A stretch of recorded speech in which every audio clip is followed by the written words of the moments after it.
What historical fact did you learn in school that later turned out to be completely wrong or misrepresented? Story 1. Early 90s in Sweden, I learned about testupa, the Viking practice of seniors throwing themselves being thrown down cliffs when they could no longer sustain themselves contribute to the commune. They did not. Story 2. In 7th grade my geography teacher taught us that China had such a big population because of the Asian monsoons, which basically means the rain season. Didn't get it, as my teacher explained. China had a big population because, due to the rain, couples would stay inside more, get bored and to pass the time, leading to more children being born. She even asked this in a test. Story 3. Battle of Wounded Knee. It wasn't a battle, it was a massacre. Also, my class only really mentioned the number of American soldiers wounded, not the 250 Lakota people that were killed.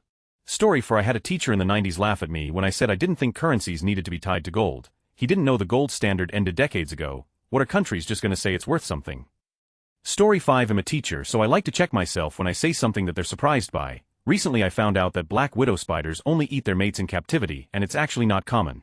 Story 6. I told my son who was studying about a country's history, and the teacher sent a homework about one of their castles saying it was from the 9th century, and that it had remained like that always, and it was on the history book too. I learned that also when I was a kid, some years after I went there from Norway. I talked with my son, went to the digital archive of the municipality and downloaded tons of photos that shown the castle's walls were indeed ancient, but that the castle as is was built in 1946 according to what the dictatorship of the time decided a medieval castle should look like. He was baffled and was totally unaware of that. My kid was put aside by that teacher who, despite me showing him the photos, privately took it as an offense. Story 7. Lot of Columbus hate in here, and for good reason, but I'd just like to add that the impression I got in school was that the Native Americans were all these incredibly peaceful, pipe-smoking hippies who shared the land and just wanted to beat their drums and grow corn. It turns out, they were unbelievably violent to one another and often stole each other's land. But that doesn't make what Columbus did right. Nope, it sure doesn't. Story 8. That the Pilgrims came over to America for religious freedom, painted them as these kind of progressive liberal Christians, and across the pond was too stifling and controlling. No, not the full story. Pilgrims came over here because they wanted to be religious wackadoos. Story 9. 5th grade, 1990. Teacher tells the class all of the Central American countries are Spanish-speaking. My aunt had just returned from Belize and I rose my hand and said Belize is officially English-speaking. Teacher says no, they are all Spanish. Story 10. Who else here was raised in the 80s where the food pyramid was drilled into your head? I've known longer that it's hogwash than I lived with it, but I still can't get it out of my head, and my subconscious will always think that's the appropriate way of meal planning. Story 11. Peaceful negotiation only happens after a long period of violence and unrest until the colonialists find themselves on the losing end.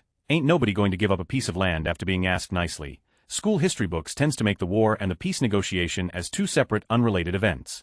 Story 12. Listen, my children, and you shall hear of the midnight ride of Paul Revere. Paul Revere rode approximately 20 miles from Boston to Lincoln, Massachusetts on April 18, 1775 to warn of approaching British troops before being intercepted by a British Army patrol. It was actually Israel Bissell who continued the journey from Watertown, Massachusetts to Philadelphia 345 miles, on the morning of April 19 to alert the Continental Congress. His message resulted in more than 50,000 armed troops being mobilized to Boston to meet the British invasion. Story 13. Taste buds. I vividly remember a textbook saying that since we had the soft spot at the tip of the tongue, we liked licking ice creams, and 7-year-old me obviously believed this piece of collective knowledge because obviously a book had to be right. Story 14. That Puritans left England due to religious persecution. I just learned that the Puritans were against any other religion and left England to get away from tolerance. That tracks. Story 15. Being from Texas, I learned that the Texians, that is, American colonists who came to Texas, fought for their freedom against a tyrannical Mexican government. Yes, they did fight for their freedom, to legally own human beings. Story 16. First thing that came to mind is that America was a nation of exceptionalism where all minorities and ethnicities could immigrate, start over, and build a wonderful life. Story 17. About the Battle of Stalingrad. The people of Stalingrad, as one, stood up and told the fascist invader, no, you shall not take the city named after our leader. Yes, our history teacher was a card-carrying member of the French Communist Party. And although it was certainly not his intention, he gave us a very important lesson about the trustworthiness of information sources. Story 18. I remember doing something in primary school about 7 to 8-year-old on explorers. This included that Columbus was European in America and that Captain Cook discovered Australia. Being a weird dork, I knew that Vikings reached North America and Abel Tasman reached Australia first. My teacher refused to accept this was right, and I distinctly remember that being the point when I realized not all adults were clever. Story 19. Watson and Crick discovered DNA. Rosalind Franklin did the bulk of the work. They were involved and published the findings, though, so they got all the credit. Story 20. Helen Keller is spun as part of a right-wing narrative of individualism and pulling yourself up by the bootstraps. What they don't tell you is she went on to dedicate her life to fighting for civil rights and was a very outspoken socialist. Story 21 that buffalo were not hunted to extinction in the 1800s. I probably just misunderstood, but this shattered my perception of American history when I found out they still exist. Story 22, Christopher Columbus discovering America. He didn't and was vile. George Washington's teeth being made out of it was and was slaves' teeth. The crazy fact that Nelson Mandela was seen in a positive light, but he was actually a designated terrorist by America. America going to fight terrorists in the Middle East because our greatest ally said there was weapons of mass destruction. There wasn't. Our constitutional rights cannot be taken away by our government. Look at what's happening today, that when John F. Kennedy said ich bin ein Berliner, he was unintentionally saying I am a donut. This was a rumor that came about 2 decades later, but it became so widely accepted that we were told this at school. Nobody listening to the speech would have interpreted it this way. Story 23 that we thought the world was flat until Christopher Columbus noticed the Bible refers to God watching over the circle of the earth and set out to confirm this passage by sailing the ocean, finding America. Story 24 for Czech, that the Hussite wars were over Czech nationalism. I mean, they weren't really. They're a basis of our nationalism, but tbh, it was just a theological war. Story 25 Sojourner Truth's famous ain't I a woman speech never happened. At least not the way it's presented. She was actually born and raised in New York, and spoke Dutch as her first language as well as English. She did give a speech at a women's rights convention in Ohio, but not the one everybody thinks she gave. Some years later, a white abolitionist thought the speech would have more punch to it if it had been given in Southern black slave dialect, and so rewrote it into the form everybody is familiar with. Arguably she was right. Since nobody knows the original version, you can compare the 2 versions here. Story 26 no one knows what happened to the Roanoke colony or during Custer's last stand. Yes we do. The survivors of Roanoke left a note on the stump and went to live with the Croatan people instead of on Croatan Island, and the Sioux have their own accounts of Custer's last stand. They don't make Custer look good or the U.S. Army at that time. Story 27 that Ontario was founded by respectable, hard-working, loyal British subject who lived by high moral standards. They came here to build a better life. More independent than Britain but not as unstable and uncultured as the United States. That is sort of true. A lot of people coming here had a very British sense of propriety and Christian values. But there was also a lot of whiskey, violence, prostitution, domestic violence, and random pregnancies. Story 28 the American buffalo went endangered from overhunting. Not that it was an act of genocide. Edit obviously not extinct. Went from 500k to possibly around 500. Story 29 my history teacher made it a point to emphasize the Civil War was fought for states' rights not slavery, and yet doing actual research on it outside an old textbook. No, it was slavery. It was spelled out in their Constitution numerous times, and several Confederate leaders, including Jefferson Davis, admitted it. It was about states' rights to have slaves. Story 30 assassination of Franz Ferdinand was the cause of World War I. It wasn't the cause. It triggered it. Austro-Hungarians planned war against Serbia to expand their territory and openly brought it up in their parliament on multiple occasions from 1903 to 1914. Story 31 when I was an exchange student in the USA, my moron of a history teacher got into an argument stating that the USA provided military aid to Hungary in 1956 in our revolution against the Soviets, and I couldn't convince him that it's factually untrue. Guy's previous job was sewing footballs. Yeah, I don't wonder why Americans are stupid AF. Story 32 anything Christopher Columbus related. In a second-grade play about his voyage, I played an Indian who greeted him on the beach. He gave me a bell and we were the best of friends afterwards, apparently. Story 33 what I learned in high school was that the US was always right and its actions were always noble. It wasn't until college that I was taught things were far more nuanced.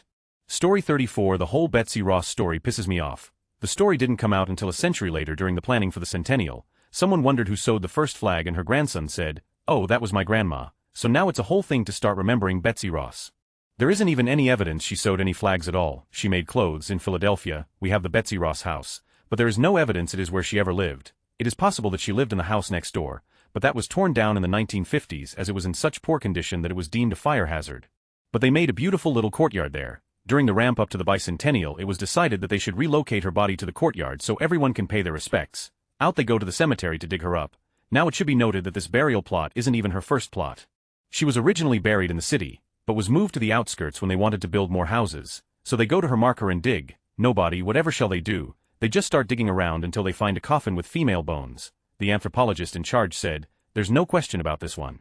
All indications point to this one." It was a great distance away from the grave marker, but it was put up in 1923 and that's 70 years after she was moved to the cemetery. To make it even better, they didn't find a full skeleton. There was a male leg bone, deemed to be her husband's, and a portion of a female skull. But the plot they were digging in also contained 4 other people, so it is likely that the bones buried in the grave of Betsy Ross and John Claypool are actually those of Susan Sellers, Clarissa Wilson, Sarah Wilson, or Jacob Wilson. Story 35 the Puritans fled religious persecution to come to the New World. No, they didn't. They were in charge of the entire country and people hated them so much that they opted to bring back monarchy rather than live under puritanical rule. the Puritans fled not being allowed to force their beliefs on everyone else anymore. Story 36. Basically anything about native North America. When I was a kid we were taught that there were very few native people in North America. Turns out that was halfway between a self-serving lie and straight ignorance. There were likely 100 million people over the Americas in 1491, but 100 years later dropped to 5 to 6. Also, the Bering Land Bridge theory.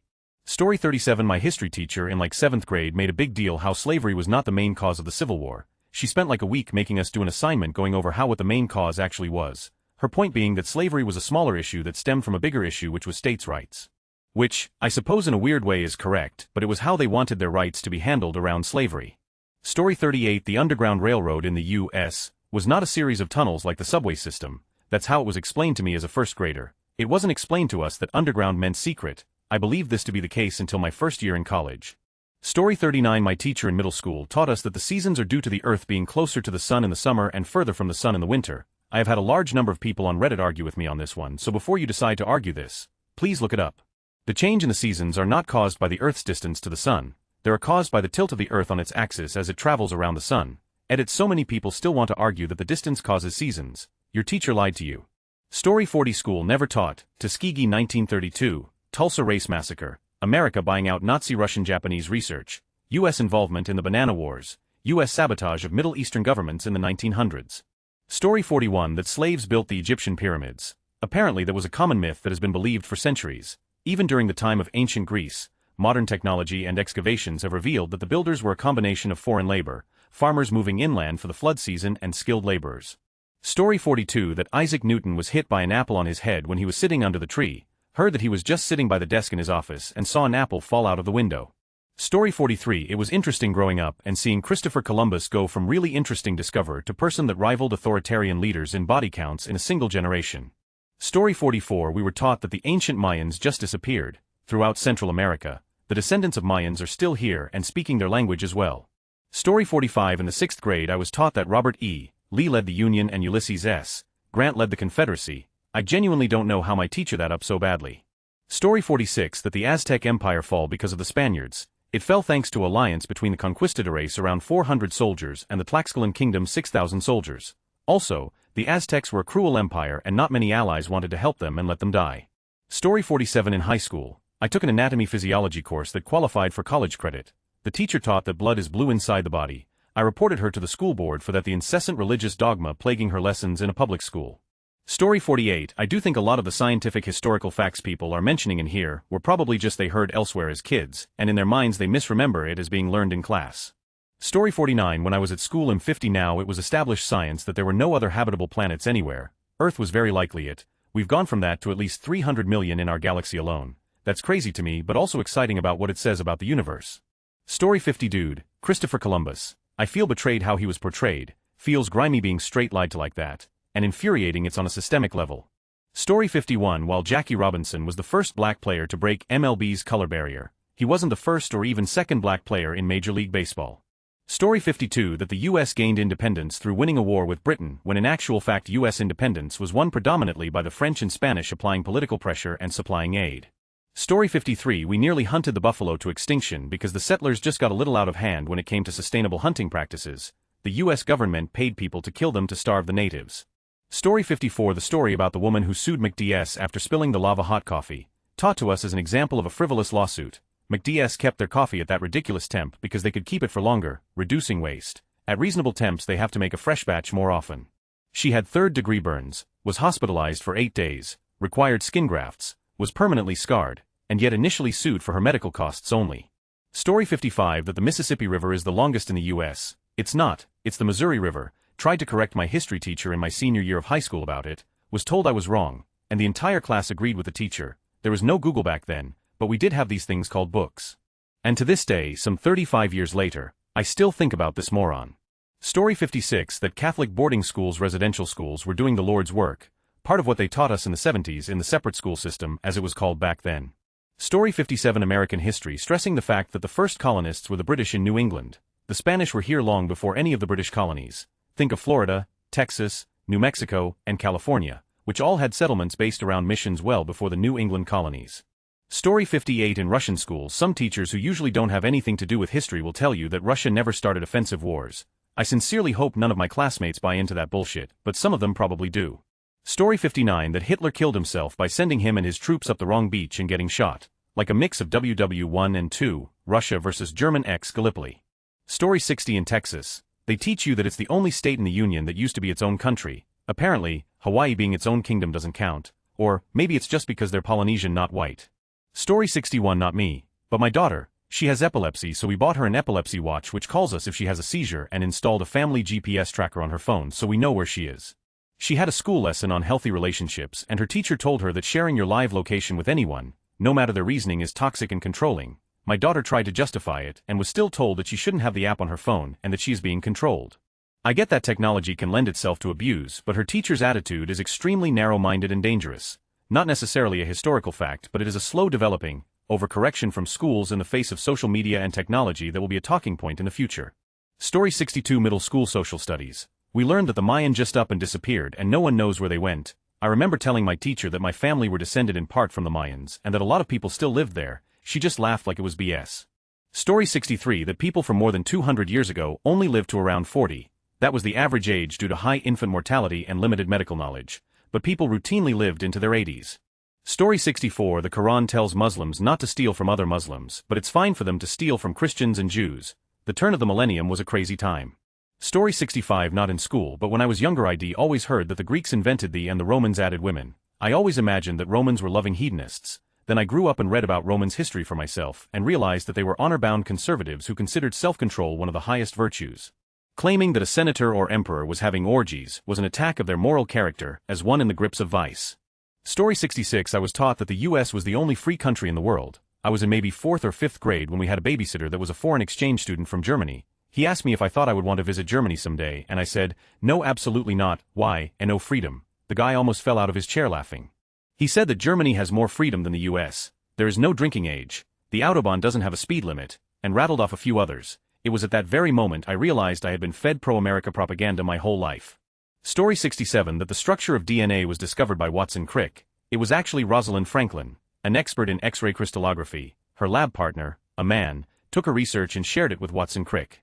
Story 68 as a survivor or a rural Missouri public school, I think it would be easier to list what they got right. LMAO. Civil War was not about states' rights. There's kind of a lot of missing info from that statement. The atrocities surrounding anything about the civil rights movement and slavery were heavily downplayed.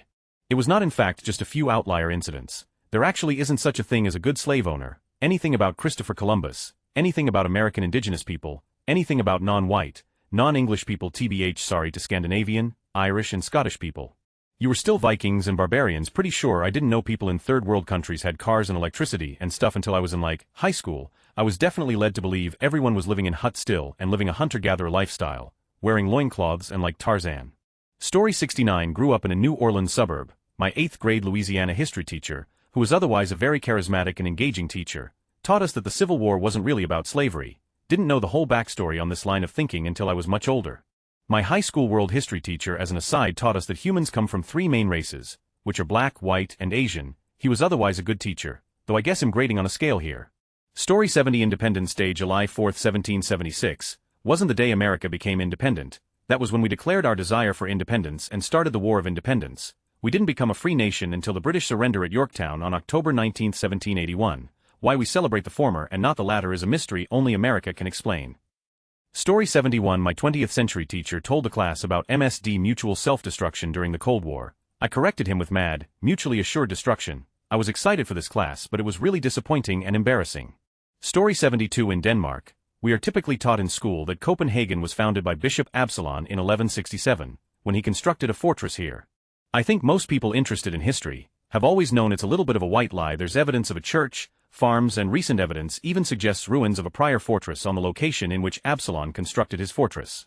Story 73 Basically everything in science, not because it was wrong or misrepresented, but because it's so simplified down for high school students and is functionally 40 to 50 years out of date compared to the current state of the field. Story 74 Read up on 1861 Corwin Amendment that Lincoln endorsed, would have been 13th Amendment that protected slavery from federal abolition and was Lincoln's way to try and preserve the Union. Definitely goes against the mainstream portrayal of Lincoln as this great emancipator. He would have kept slavery as long as it kept the Union together. Story 75 That unions did not in fact end child labor nor gave us the weekend. The end of child labor and people having weekends off is because of the rise of median income. Story 76. I took AP American History in 1994. I wouldn't say there was as much that was directly wrong, but there were a ton of topics that were either misrepresented or only included one side's perspective. American exceptionalism ruled the curriculum. Story 77. My son was taught that the London Bridge is Falling Down song was about WW2. It wasn't, it was about one of our queens not paying the taxes to keep the bridge intact, apparently. Story 78. That the 1773 Tea Party where they attacked ships in Boston set off the Revolutionary War. The Tea Party taxed enough already likes to claim this. But Parliament passed the Coercive Acts of 1774, which colonists referred to as the Intolerable Acts. The four Intolerable Acts included the Massachusetts Government Act, instituting an appointed government over the previously elected, Local 1, the Boston Port Bill closing Boston Harbor, the Administration of Justice Act, which dictated that British officials could be tried in another colony or in England if charged with capital offences, and the Quartering Act, which said unoccupied buildings could be used to quarter British troops. The combined force of these acts culminated in the American Revolution, which was kicked off when the shot heard round the world was fired on April 19, 1775, at the battles of Lexington and Concord. In about 1 month it will be 250 years ago. We should show up, it's going to be wild. Story 79. That states' rights was the main cause of the Civil War in the U.S. A student stood up to argue that it was really because of slavery, and he was almost sent to the principal's office. For context, he was a straight A student, never got in any major trouble. History teacher responded by saying that if we want to get the answer correct on the test, we need to put states' rights as the answer. This was in Texas. Story 80. That the Electoral College was created solely because it was difficult to reach all of the vast areas of the U.S., not anything to do with slaves being counted as 3/5 a person for population purposes. Story 81. That whites kidnapped black people from Africa for slavery. Weird to learn later that Africans were the ones kidnapping and bringing rival ethnic Africans to the ships to sell. Story 82. Warning. Catholic faith questioning. Growing up in Catholic elementary and a more open Jesuit high school, it was implied that the Bible is the truth. In high school, one of my religion classes taught that the events of the Bible could have occurred in history with other evidence beyond the Bible to support it, but in a more realistic manner and not just fueled by impossible acts. Someone in Israel named Jesus probably did exist around 0 AD, but was probably more of a rebellious leader who did a lot of good than a son of an omnipotent being. Story 83. I was so confident in my intelligence because I knew that the Civil War was fought over states' rights way before it trended. Now I know that was some bullshit propaganda to ease the collective guilt of a nation built on slavery. Story 84. After reading the primary documents, we really don't know that much about Columbus. He was an inattentive governor under whom the Spaniards committed atrocities under, but he also swiftly punished them for, with some accounts contradicting each other, all muddied by the fact the Spaniards hated him for being a northern Italian during a time Spain saw itself as a scrappy backwater. Is he a hero? Nah. Was he a genocidal tyrant? Nah. Was he good dude? If I know, but the two governors after him sure sucked, and he gets blamed for their actions. That's the difference between learning a shocking fact in high school based on secondary sources and reading the primary sources yourself in college. Sometimes, you just don't get a very clear picture despite all the narratives that have been conjured. Edit. If you're looking for the undeniable bad guys we do have documentation on, it was Bobadilla and Diovando who catalogued their atrocities on native populations. Columbus, on the other hand, got slandered by Spaniards who didn't want to pay a man from the rich land of Genoa or were directly gunning for his job. The British also slandered Columbus because they saw him as part of Spanish imperialism, so obviously the Brits took exception to a lesser empire's savagery compared to their oh-so-pleasant rule. Does this make Columbus a good guy? No, he wasn't a very effectual leader. What with him leaving all the time, he was essentially AFK during his governorship.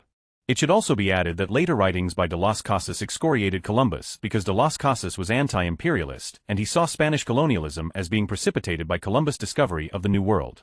One account had Columbus' atrocities listed as not being against the natives, but rather the use of the death penalty on Spaniards for harassment of the natives. Of course, that harassment occurred due largely in part to Columbus' own absence. Real scholarship is frustrated by the fact that some of the sources for Bobadillas are locked away in a vault in Spain somewhere, that Watson and Crick discovered the structure of DNA. It was actually another chemist working with them named Rosalind Franklin. She worked with the X-ray radiation that produced the first image, and Watson and Crick stole her notes and presented it as their own. She died of cancer from that radiation poisoning at 37. And they didn't, just in case you need evidence for who actually did the work. Story 85. Christopher Columbus never discovered the Americas. There were already people living in North America. The native genocide is still happening today. Story 86. The context for why the Korean War started is almost always omitted because A. It makes America and South Korea look really bad, but more importantly B. It actually makes North Korea look good and we can't have America's enemies looking like the good guys. Now can we? American-occupied South Korea was in complete disarray after World War II and the dissolution of the Japanese Empire. The Korean people quickly grew to hate their new occupiers, and for good reason. The Americans almost immediately established former imperial Japanese leaders into a de facto military dictatorship, and a lot of the governing policies the Japanese previously had in place remained intact in the South. There was zero democracy in the South, and there were almost no efforts to improve the horrible economic conditions of the country. The plights and needs of the people were all but ignored, and the Korean people were essentially spat on. And directly after the horrific and inhumane treatment by the Japanese, no less, a lot of people don't know this, but communism was popular in all of Korea, not just the North. In fact, the Workers' Party of Korea, which is now the ruling party of North Korea, actually got their start in Seoul. The Workers' Party of South Korea had over 300,000 members by 1947, but even those who weren't necessarily communists were willing to fight alongside the communists for reunification with the North, a process that America vehemently rejected. You gotta remember, the territorial divide between the North and South of the 38th parallel was completely arbitrary and forced upon Korea by the Japanese before the end of World War II. Countless families had been separated for years by this point, and with America changing very little about how the South was being run, Koreans on both sides were getting extremely fed up. There were a series of general strikes and protests that America instantly made illegal and violently suppressed via martial law. Americans began a campaign of arresting and murdering any and all suspected communists and socialists in South Korea again. To reiterate, communism was very popular in the South, resulting in multiple massacres and uprisings that ended in mass political suppression, censorship, arrests, and lots of death. This includes Taegu Uprising 611 deaths, 7,500 injured, 2,609 arrested, Jeju Uprising 30,000 to 80,000 deaths, approximate, 15 of the island of Jeju's population was killed, Yosu Suncheon Rebellion 3,000 to 12,000 deaths, Munjeong Massacre 88 unarmed civilian deaths, including 32 children, Asan Massacre 800 deaths. These massacres bordered on genocide. Not long after these massacres, the North invaded the South. But the way some people see it, how can you invade your own country? And like, who could blame them for wanting to go to war over this? That's their family being murdered, all because they wanted change, to reunite with their loved ones, and be a truly independent country that can decide its own destiny. It has a lot less to do with, oh, evil communism wants to dictate over Korea and steal your toothbrushes than most people in the West are made to believe. Very successful Red Scare propaganda. Surely, there's lots of other carefully omitted details about the Korean War and the later years of South Korea as well. All of it exposes America for being just as ruthless of occupiers as Japan was. Whatever you think about the Soviet-occupied North aside, there's no historical evidence that they committed mass murders like the Americans did. Cheers to a peaceful reunification of Korea someday, hopefully free of colonial interference and bloodshed. Story 87. My teacher insisted Sherlock Holmes was a real historical figure. They were so adamant that they gave me detention for stating otherwise.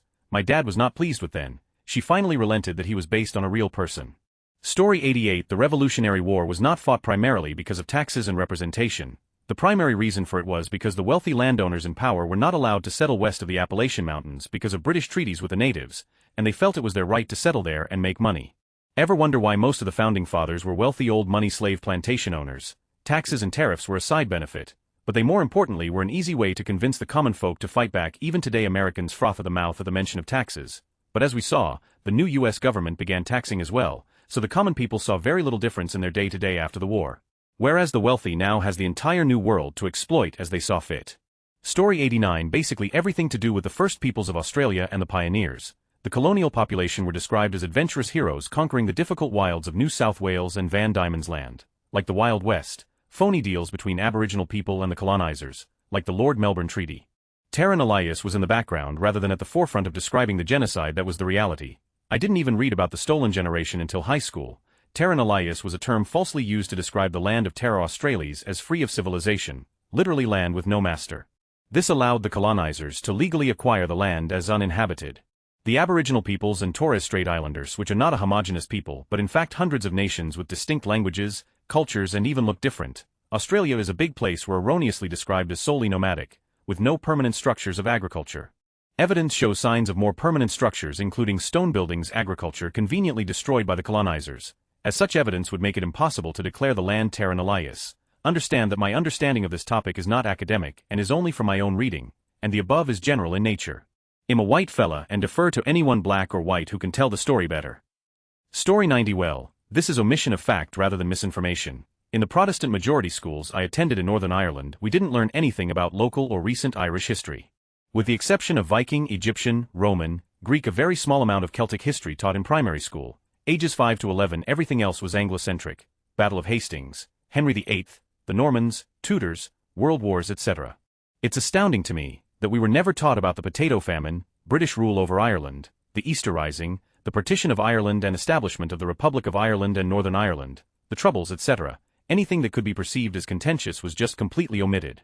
When it came to religious education as well, we learnt about Christianity from a largely Protestant perspective, including its origins in Lutheranism. We were briefly taught about what Catholic people believed, much to the resentment of a few bigoted classmates from staunchly British loyalist families. Judaism was also included, but absolutely nothing else about other world religions. 90 of schools in Northern Ireland are still segregated due to religious grounds.